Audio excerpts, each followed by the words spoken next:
Today, we continue my conversation with my mentor, master teacher, Maggie Flanigan. So put the phone back in your pocket. Creating Behavior starts now.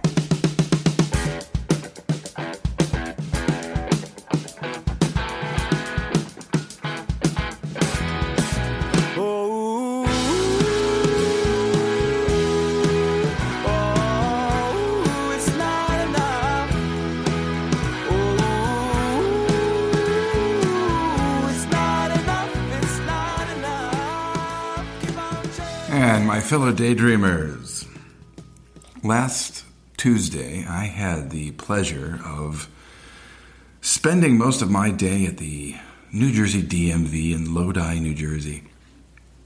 My New York license expired and, we moved, so I had to get this shit taken care of. So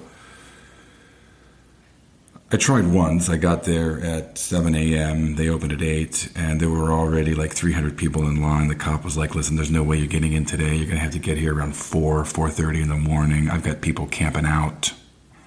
I mean, that's what happens when you close government services for 4 months during a pandemic. So everybody and their fucking brother needs driver's license. They need permits. They need car registration. So I get there at 4:30 in the morning, and I didn't get to a counter until 2 o'clock in the afternoon.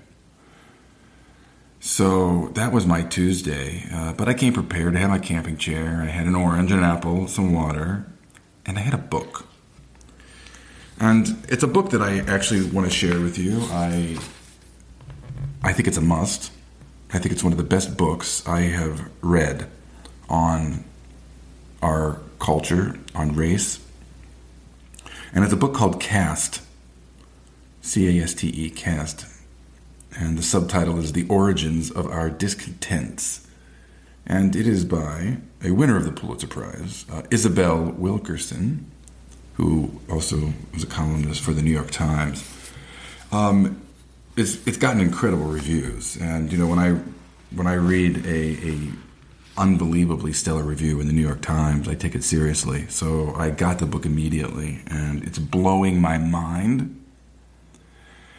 And in this book, her whole thesis, her whole spine of argument here is taking our country and the whole idea of race, which is really separation, right, of our humanity based on a physical appearance. And she puts it in context of the caste system, which really had its origins in India. And it also was absolutely inserted and implemented in Nazi Germany. And it was inspired by the Nazis from American government. And I just want to read a little bit here to give you a sense of what she's talking about. Caste is the granting or withholding of respect, status, honor, attention, privileges, resources, benefit of the doubt, and human kindness to someone on the basis of their perceived rank or standing in the hierarchy. Caste pushes back against an African American woman who, without humor or apology, takes a seat at the head of the table speaking Russian. It prefers an Asian American man to put his technological expertise at the service of the company, but not aspire to CEO. Yet, it sees as logical a 16-year-old white teenager serving as store manager over employees from the subordinate caste 3 times his age. Caste is insidious and therefore powerful because it is not hatred. It is not necessarily personal. It is the worn grooves of comforting routines and unthinking expectations, patterns of social order that have been in place for so long that it looks like the natural order of things. Close book. The whole book is that insightful. So I recommend it. I mean, really, you should go out and you get it. You put it on your list and start working your way through it. It's an important book. And that was my bit of advice for today. And before I turn it over to my conversation, my continuing conversation with Maggie, I wanted to share with you a memory, because in this talk we get deeper into emotion and how to use it and how to work with it. It's a very important part of acting. And it reminded me of my first year in grad school, and we were in our second round scenes. And second round scenes, you're dealing with emotional preparation, right? You're learning how to emotionally prepare, connect deeply, and then be able to come into a scene. And I did this scene called All Summer Long. And I mean, basically, I had to be devastated. I mean, like, heartbroken. I'm coming into the scene, heartbroken. She was like, listen, you could barely open the door. You could barely walk in. You're so bereft. I'm like, okay. So, we'd been on the scene 2-3 classes now. We're on our feet. My partner, my classmate, Andrea Anders, and I were working, and I knock on the door. I come in, and about 5 lines in, she's like, what did I tell you? I said, what do you mean? She goes, what did I tell you? Where are you at the top of the scene? I said, heartbroken. She said, well, you're not. Get the fuck back out. It's like, oh, fuck. Jesus. Okay.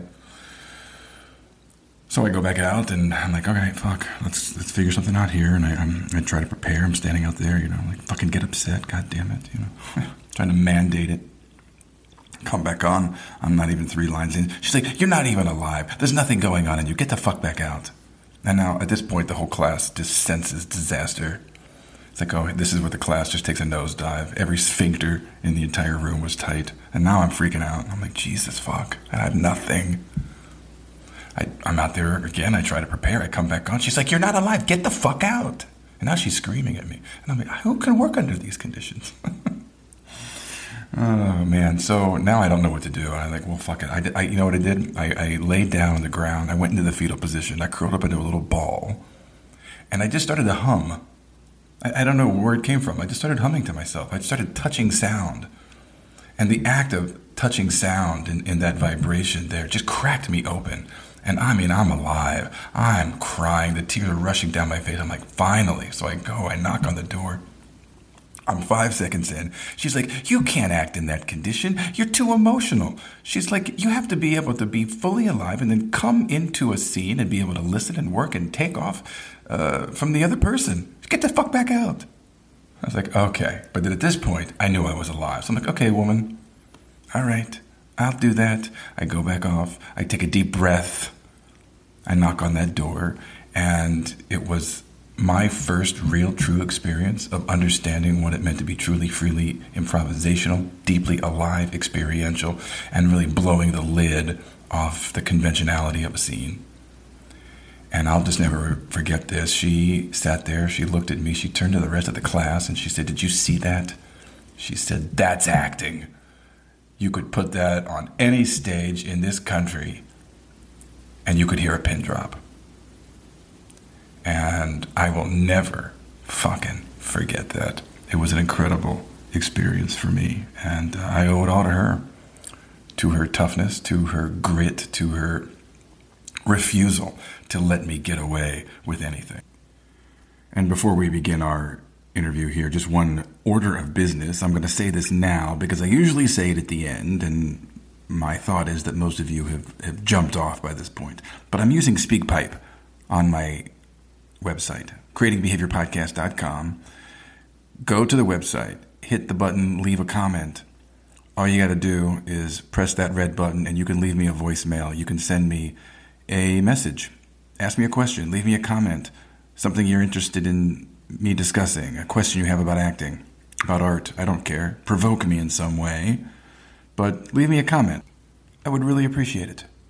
So, my fellow daydreamers, here we go. More of my conversation with Maggie Flanigan. So I thought we'd get into some discussion about acting itself, and your thoughts about craft and technique.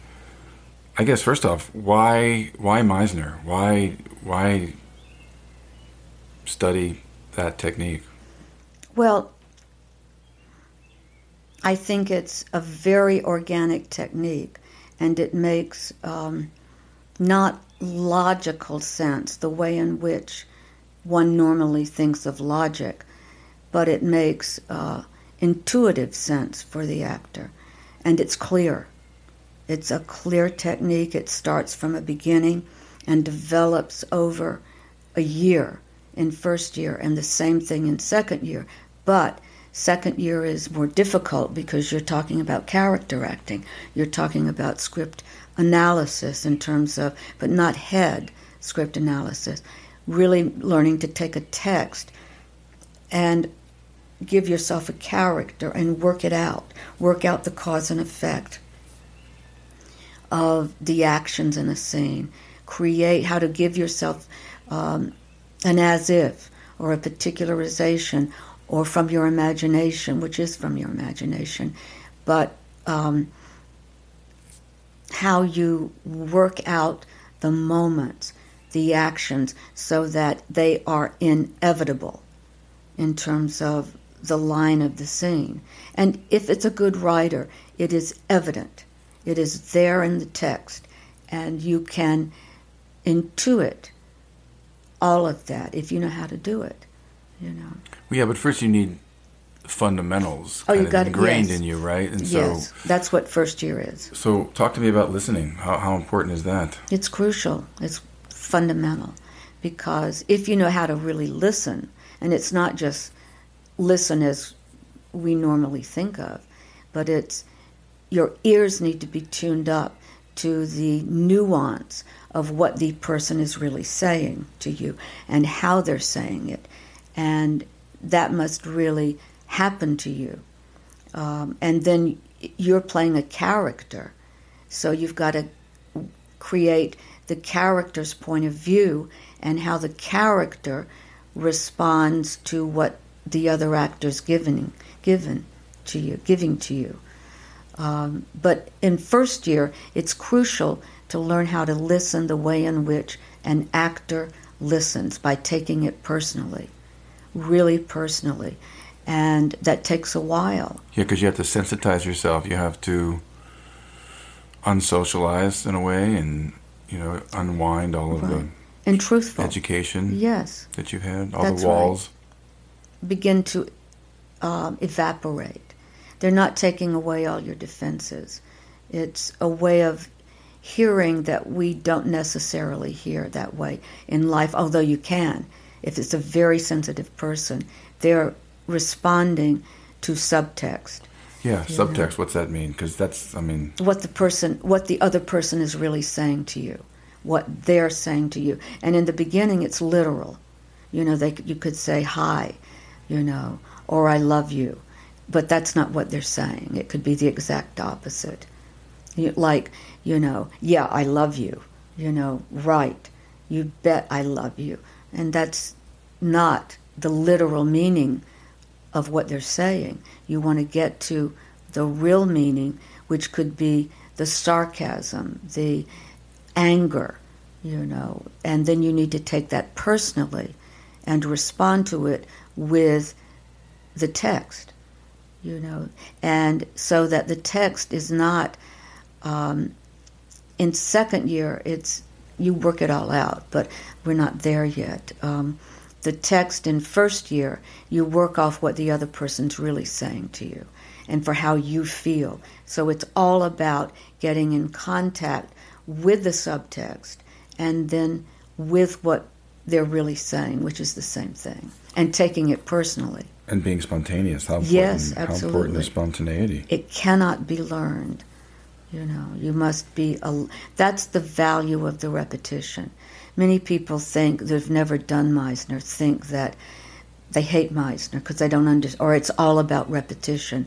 I was talking to someone recently, and they were asking me about Meisner, and I said, yes, I trained as an actress in the Meisner technique, and I taught it. And goes, oh, God, it's that repetition. And I said, no, the repetition is a tool in the very beginning of Meisner.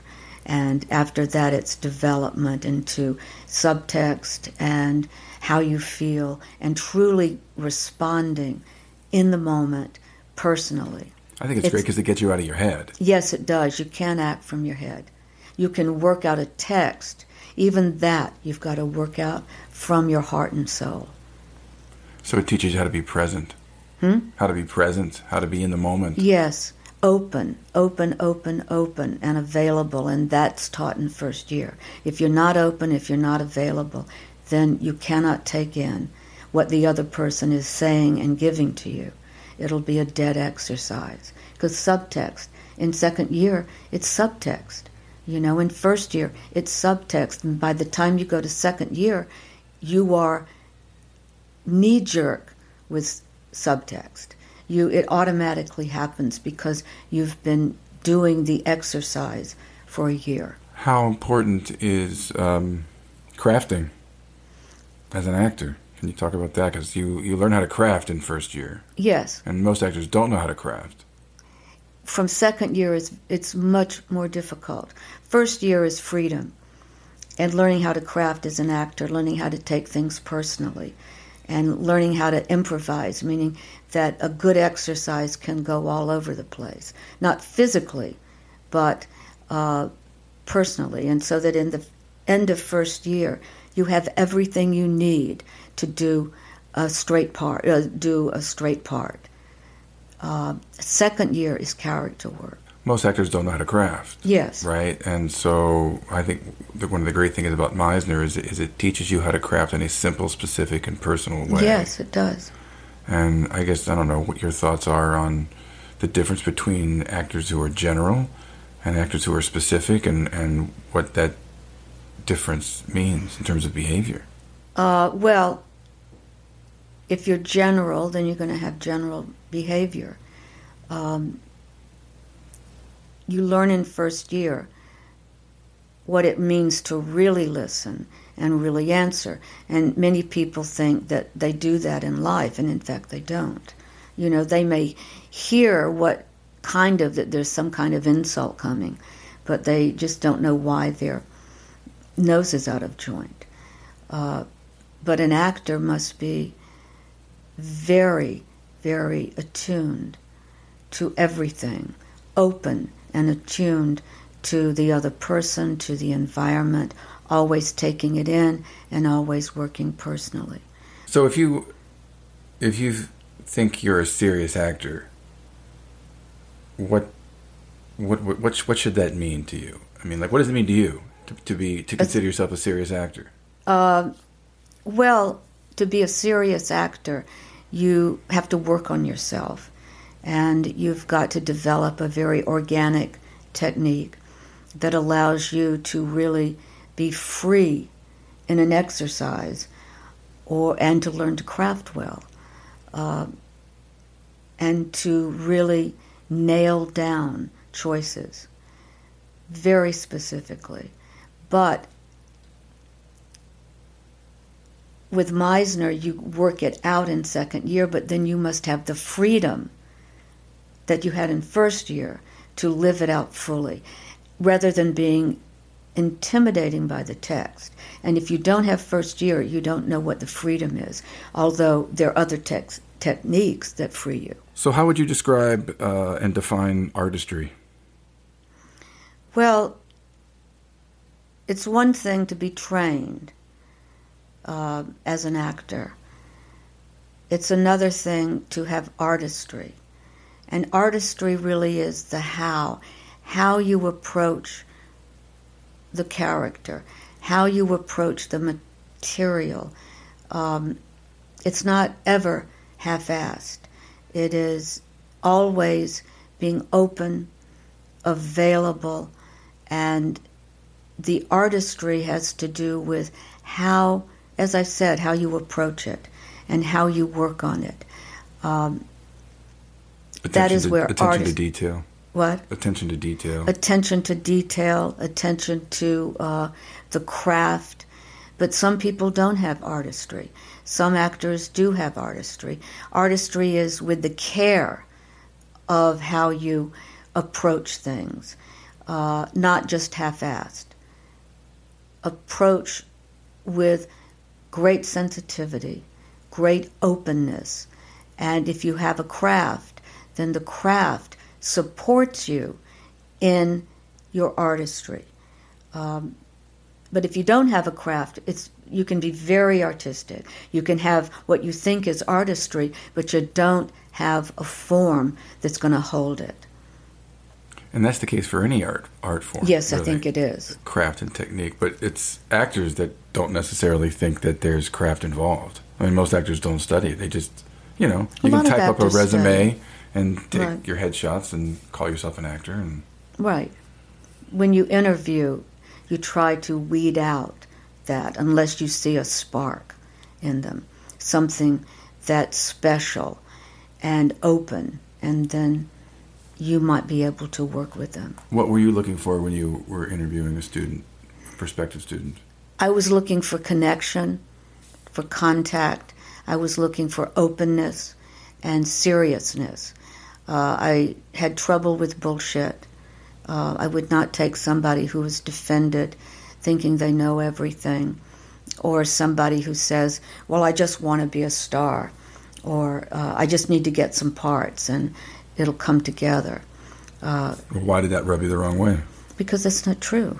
You can be very talented, and there's some actors who are so gifted, they will find their way into acting. Maybe not studying, but that's not the case of most actors. You need to train to support your talent, and you need artistry in terms of how you approach things, the care with which you approach crafting. The care, it's the care, not half-assed bullshit. Some actors think all I have to do is remember lines, and anybody can do that. So acting is the ability to do truthfully, and I know a lot of actors get caught up in emotion, so I'm wondering if you could just talk about emotion in acting and its place in acting. And well, it's not a place where the actor vomits emotion, and I don't know what other word other than to regurgitate the emotion. And many actors think that it is emotional, but if you're trained, you know that the doing, the action, will bring to the surface organically the emotion. If you've done your homework. If you've not done your homework, nothing much is going to happen, and that can cause the actor to push, indicate, try to make it happen in front of a camera, squeeze it, and that's not good. You're in your head then.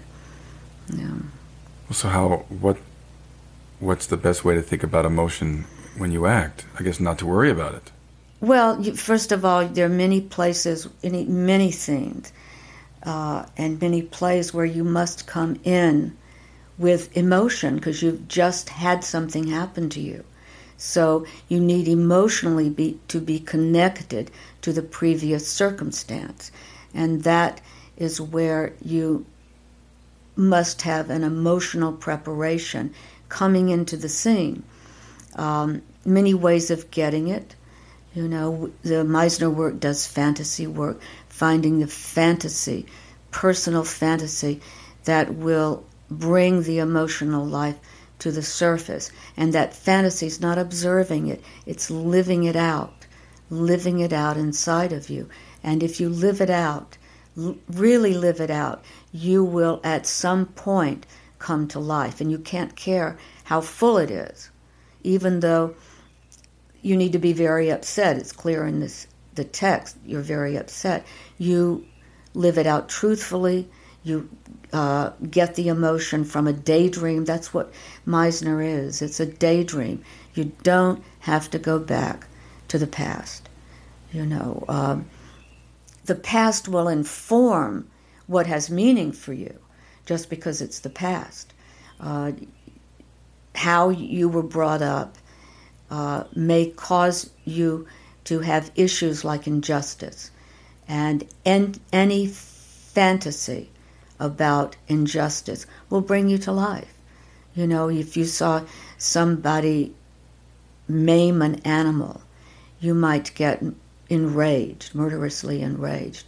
Or if you saw your best friend was hurt physically by another person, that would bring you to life. Where you go to get it, in the fantasy, it doesn't matter. It may have nothing to do with the circumstance. The value is the emotional life the daydream produces, and then you bring the emotion to the beginning of the scene, and then you work off the other actor. You begin responding to the actor, and they can totally change you. You know, you could come in feeling on top of the world, and then the acting relationship, how they speak to you, may change you emotionally, and you must allow that to happen, even if you think it's wrong for the scene. Yeah, that's a challenge, you know, I mean, because you do a lot of homework, and then you've got to get there in the space, and then you've got to improvise. So can you just talk about, like, how an actor that does all that homework and then gets in there and lets it go and improvises? And well, it's not letting it go. You just don't bring the preparation, emotional preparation into the scene. You can't be doing acting exercises while you're in a scene. You can't stop and have your attention on a way of getting the emotional life. That's not what Meisner teaches. That's in the homework. The homework on the text, the homework on the acting relationship, the homework of the given circumstance. Where you go to get it, you can get it from a daydream, you can get it from music that has great meaning for you, but you don't go back to the past. But you can work with people that have meaning for you. Right. But then you have to let all that go, though. When you walk on stage, it's inside of you. It's completely inside of you, and you must not hold on to it. You leave it alone, and then your attention goes on to whatever you're doing, or responding, and always responding to what the other actor is giving you under the imaginary circumstances. So you can come in very upset and end up very angry, end up laughing, end up so that it goes all over the place. And many times in the beginning, the actor's holding on to the emotion so that nothing can change them. But in life, you're continually changed internally, and that must happen when you're acting, and that's very hard for young actors. Yeah, you most want to actors hold just on. do their homework. I'm upset. This is great. Right. And then you're not open to the effect of the other actor. And it's what makes acting interesting is when you have surprising moments from the other person and you respond truthfully from yourself under the imagination. That's good acting. Most actors just come on and they do their homework at the other person. So there's No no real good. experience happening. Then it's not good. On stage. Yeah, it's not good. If there's no experience between the two actors, then there's a problem in the acting. And you're not going to forget the circumstance. You don't have to stand there and go, I've got to remember, they abandoned me for another woman or another man. It is, you already understand it in your heart. So this scene or the exercise can go all over the place. You could come in that you're upset the fact that he broke up with you, and you could end up in his arms at the end of the scene, even though the text doesn't imply that. So you're talking about not adjusting to text. Yes, not adjusting to the text. What's it mean to adjust to the text? And I think most actors do that. They try to say a line or fit their emotional life to fit to what's being said. But then if you've done first year, that's taken care of in first year, which I guess is what you're talking about. You learn to improvise with the text. And what I mean is you don't get to say what you want to say. The text is informed completely by how you feel in the moment. And you've done homework on the acting relationship, and the acting relationship is how you, given the given circumstance, how you feel about what happened between you, how you feel about this person who did this to you. And then all you do is you work off them, meaning you respond and go with the spontaneous response, not necessarily the text. It's subtext. You can say, I love you, and mean I hate you. You can start laughing where you've got a text that says, I'm going to kill you. But most actors go, oh, no, I can't laugh there. That's the line right. is, I'm so upset, You Right. know, I'm so angry, I want to Right. slit your throat. Right. I can't laugh there. That would be inappropriate. No, it's not inappropriate. You need the freedom to respond in first year for how you feel, you know. And in second year, that is all worked out. And it's lived through. You learn how to live through the line of the scene, live through the character line of the scene, working off the other actor. And then it has to be, there's a emotional line of the scene that you kind of learn in first year, but the character may begin to change the emotional line of the scene from their point of view. So you have to learn to work from the character point of view, which we have exercises to do that from. Well, that can bring me to this point. You said there are two ways to wed yourself to a part, right? The empathetic connection. Yes. And then doing what the character does. And I'm just right. wondering if you could talk about, you know, that in terms of approaching a character. Well, if you're trained well, and it doesn't necessarily have to be Meisner, it could be any way, because they're wonderful actors who've not trained under Meisner or the Right. technique. In terms of Meisner, you wed yourself to the part. It's the how. You know, how do you do what you do? Emotionally, there is as I said earlier, there's an emotional line for the character through the scene, and your straight response may not capture all of it. So you've got to work it out with particularizations, with as ifs. It's as if, so that as you're going through the scene, you see, oh my God, that's a different response than what I would have. It's the character's response. How am I going to shift my response? Sort of like a train when the tracks go across another track to send you to another place. That's an as if that shifts the actor's response and what you're doing. And that needs to be organic.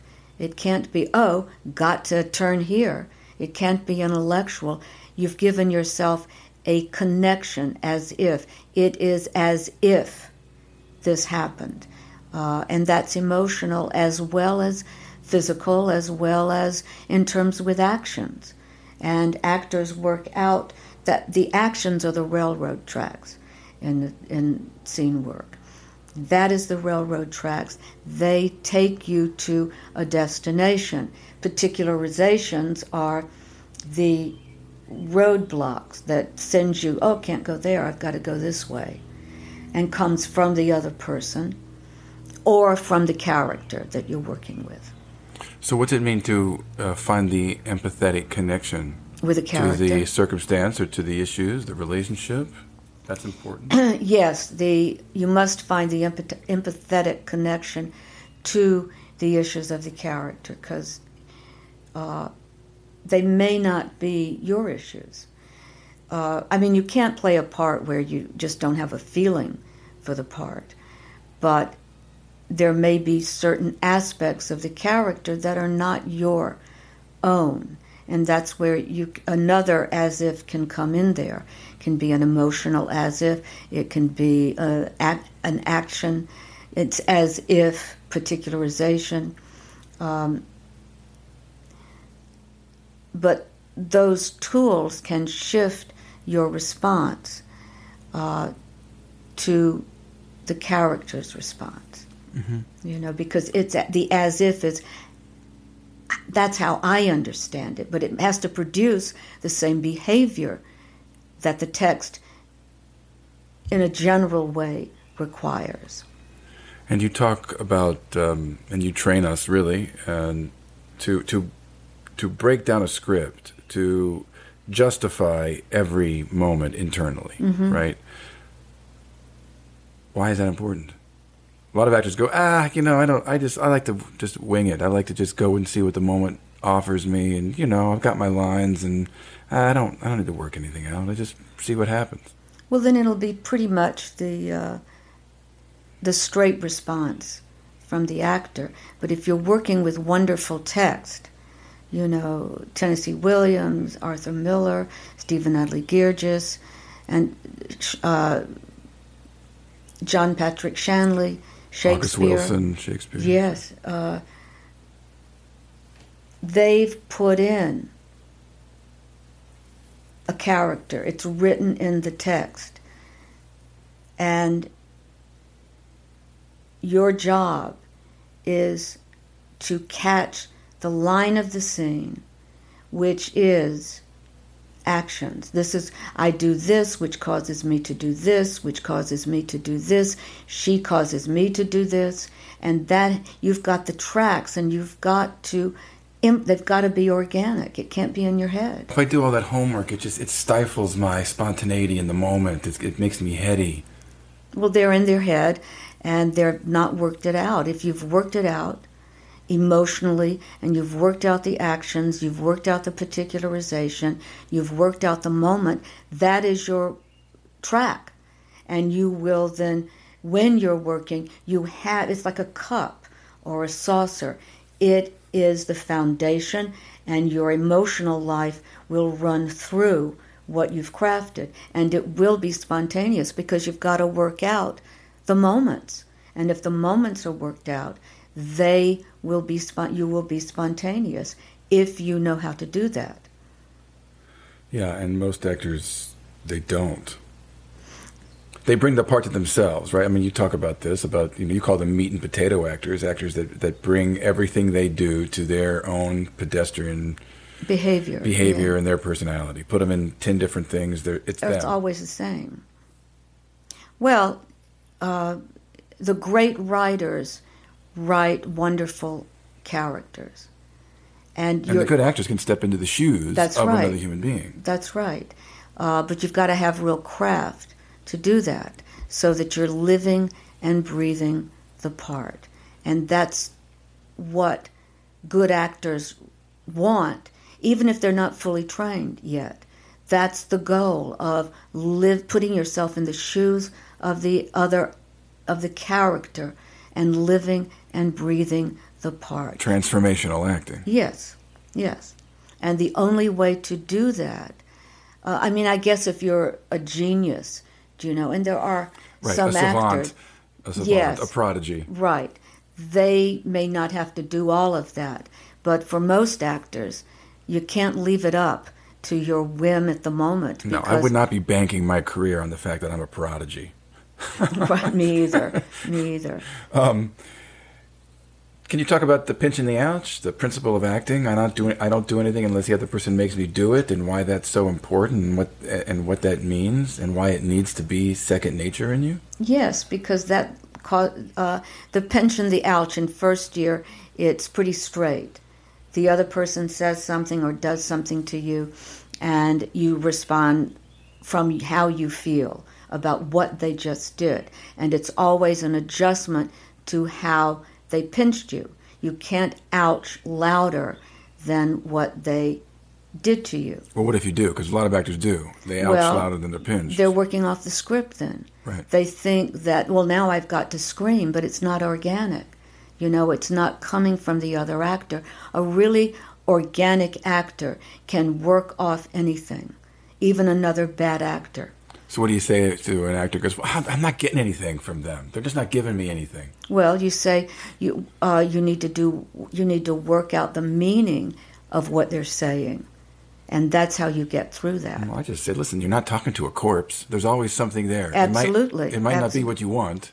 No, but or what you think it should be. Well, if you've worked on your point of view as the character, and you're working off what the other person is saying and doing, then you've built in the character response. They may not affect you like they would if they were good, but you can always come from an organic place in you.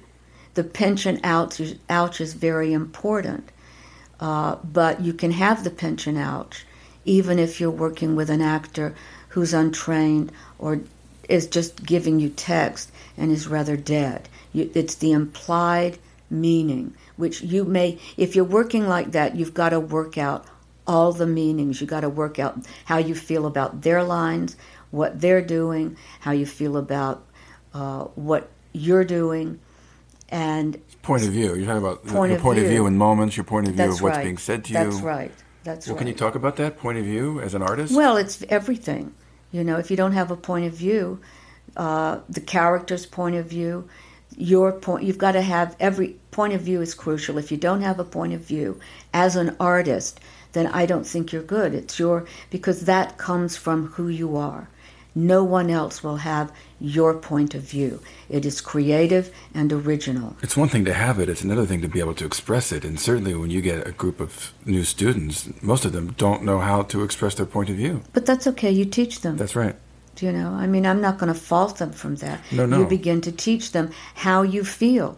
That's the exercise. You go outside and you ask yourself intuitively how you feel about this. How do you feel about the sunflower? How do you feel about the dirt on the street? How do you feel about the guy that just walked down the street? Do you hear how they are talking to the other couple?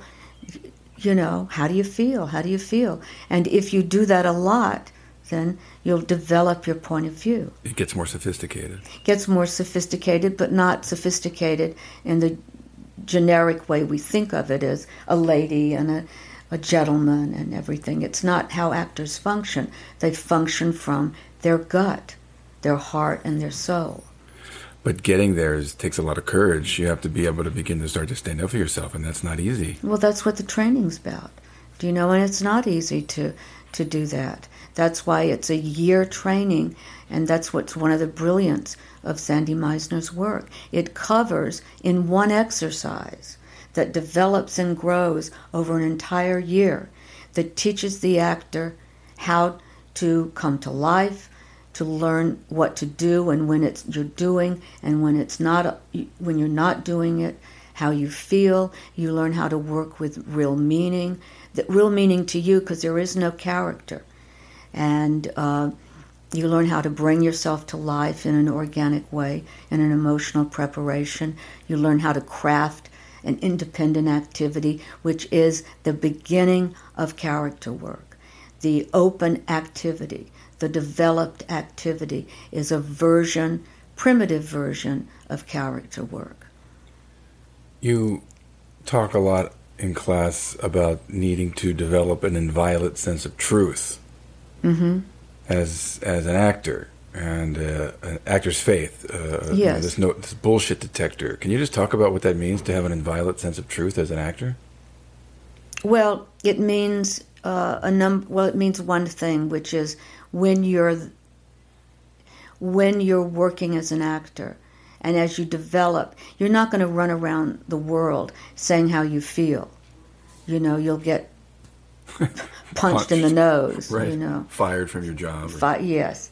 But you need to develop an inviolate sense of truth. And that's the training, where you begin to respond truthfully for how you feel. Not bullshit, not guarded, but really honest to God, how you feel in the contact. Same way with the independent activity. Really crafting in the most truthful, organic way and the most meaningful way. And then when you're working in an exercise, both of them must be truthful. In the activity, there can be no holes left in the crafting. And you must have an inviolate sense of truth at crafting, the independent activity. So you have a bullshit detector that goes off when you are crafting something that's not true. Yeah, that might be a little wacky, or it's off. Right. It's off. I mean, it's there's nothing grounded. wrong with wacky, but it's got to be based in some kind of reality, and in yourself and in the text. A lot of actors at least understand in some way what an objective is and what it means to have an objective. Can you... It's like you want to have an objective, but you don't play the objective, but yet you've got to try to achieve something, and can be this confusion about what it means. Part of the problem is people think that the objective goes like that. Straight line to the objective. But there are many moments. There are many moments to get to that objective, and you may not get there. And the Meisner work teaches you that you must go moment to moment, not in your head, not in how you think it should go, but there's the moment. How do you feel about it? It may have nothing to do with your objective, but you got to truthfully respond to it from your crafting, meaning that the crafting is lodged inside of you. And if you're working from your point of view, not intellectually, but from your heart, the truth of you will begin to come to the surface. And if you've got the circumstance and the acting relation there in your heart, then you will begin organically to function in the moment from that. We just got bombarded by Wally and Dixie, so now we've got our dogs joining us. And he wants to go out now. Dixie dog doesn't. No, Dixie's so cute. Yeah, she is. So's Wally. I know, they're boyfriend and girlfriend. They're having the time of their life. Yeah. We were talking about objective. Yeah. You got to have one. Well, it's in the text. You've got to have one.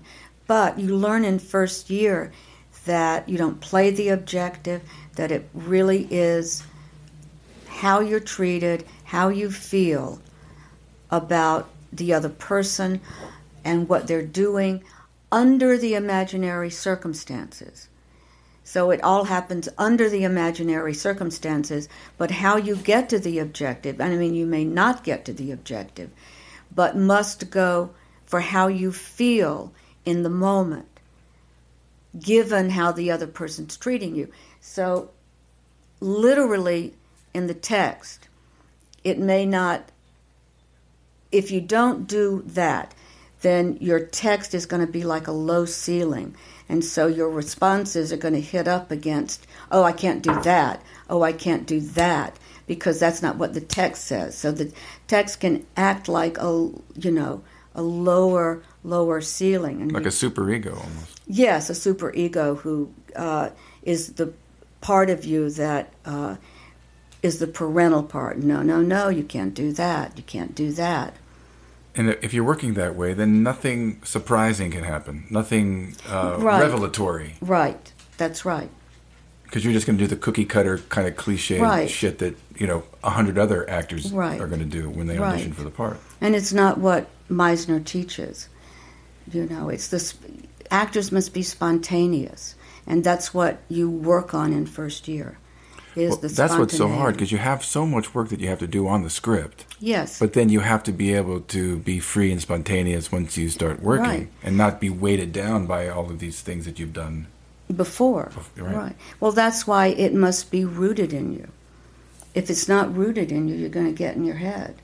And by rooted in you, maybe rooted is the wrong word. Well, embedded deeply. Yes, it's got to be embedded in you by homework, actors' homework, not just homework. It's got to be the actors' homework, leaving themselves alone and living through the emotional and character line of a scene. And that must be worked out in actors' homework. And that takes a while to understand. A long time. Yes. You've got to work out the emotional line of the scene. And then you've got, because they're road tracks, a text is like train tracks. And they can curve and go this way and that way. And in first year, it doesn't matter about the shape of the scene. You go with your impulses. Well, you have to be able to read a script and deduce the behavior that's right. written there. Right. Yes, but how you get to the objective.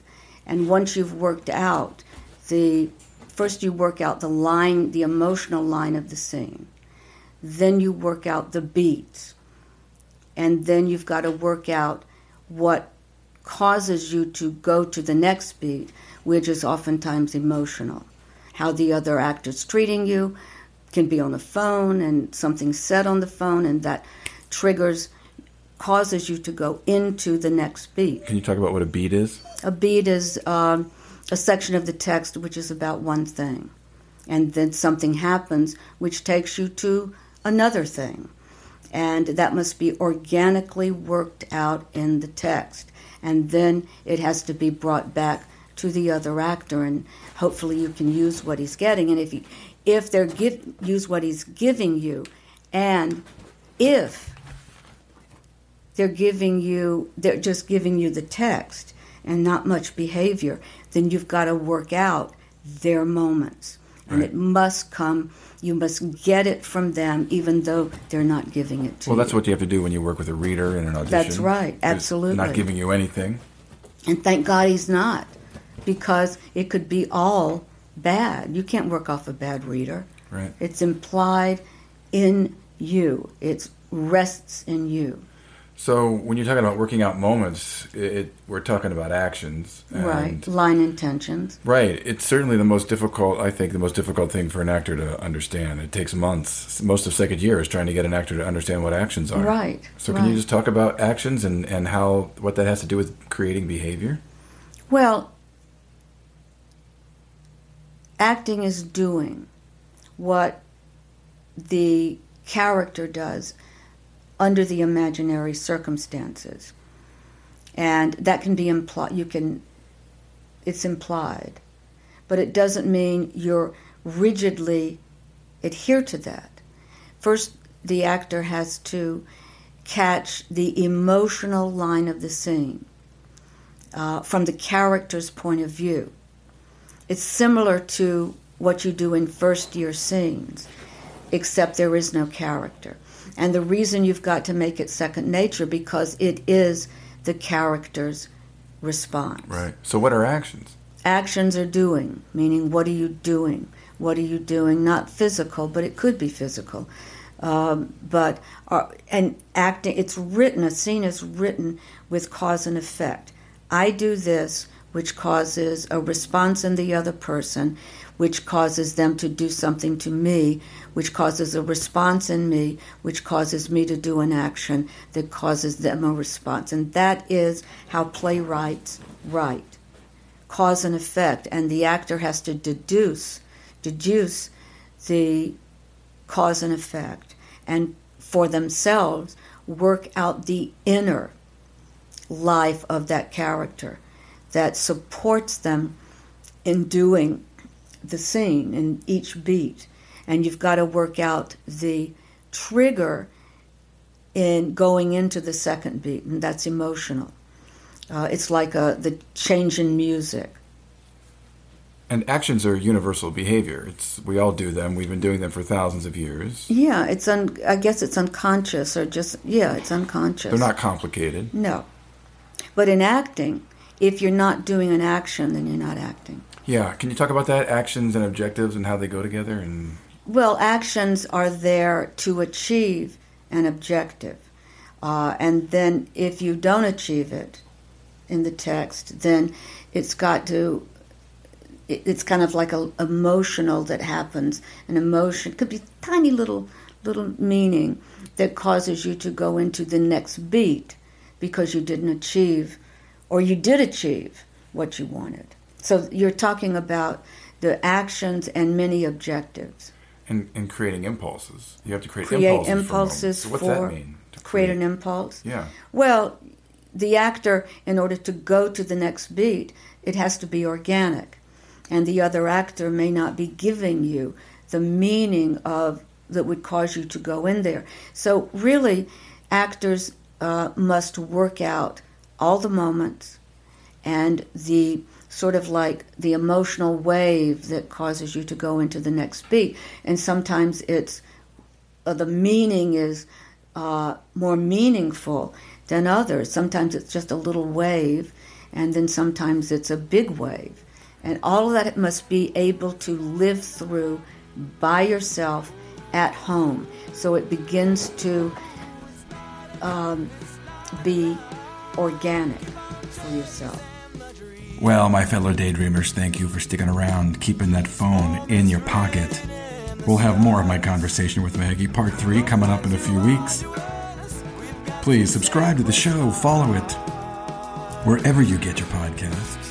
You can visit my website, creatingbehaviorpodcast.com. You can leave me a voicemail through the website. You can follow me on IG at Creating Behavior. You can follow the Maggie Flanigan Studio at Maggie Flanigan Studio. Lawrence Trailer, thank you for the music. My friends, get that book, Cast, by Isabel Wilkerson. Be disruptive. Play flat with yourself when you can. Stay resilient. And don't ever settle for your second best. My name is Charlie Sandlan. Peace.